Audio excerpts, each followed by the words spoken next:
But I came across comments on the subject recently, or last year, that Stephen Hawking had presented in a forum during the 50th anniversary of NASA, where he called for a massive investment in establishing colonies on the Moon and Mars.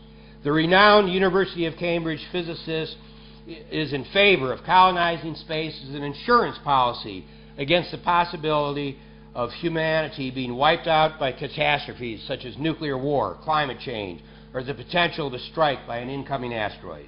He argues that humanity should eventually expand to other solar systems. In his view, humanity can afford to battle earthly problems and still have plenty of resources left over for exploring space. Even if we were to increase the international space exploration budget 20 times, Hawking said, it would only be a small fraction of the world's gross domestic product. Arguing that the world can afford 0.25% of its collective GDP to devote to a space colonization effort, he proclaimed, isn't our future worth 0.25%? Even if we are to come up with the most compelling rationale imaginable, don't be disappointed if our expansion into the universe doesn't occur on a time scale of your liking. I do believe that your generation has the potential to make great progress in space and help propel humanity up the next loop of the evolutionary spiral. In fact, I am jealous of your youth and I hate you for it.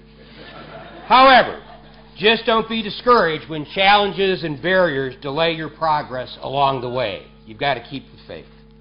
As you strike out to heed your calling to be engaged in space, I hope you will find inspiration and motivation like I did in the following words that I'll close with of Krafft Ericke. Perhaps as we place the extraterrestrial domain in the service of all people, we may be permitted to hope for the greatest benefit of all, that the ugly, the bigoted, the hateful, the cheapness of opportunism, and all else that is small, narrow, contemptible, and repulsive becomes more apparent and far less tolerable from the vantage point of the stars than it ever was from the perspective of the mud hole.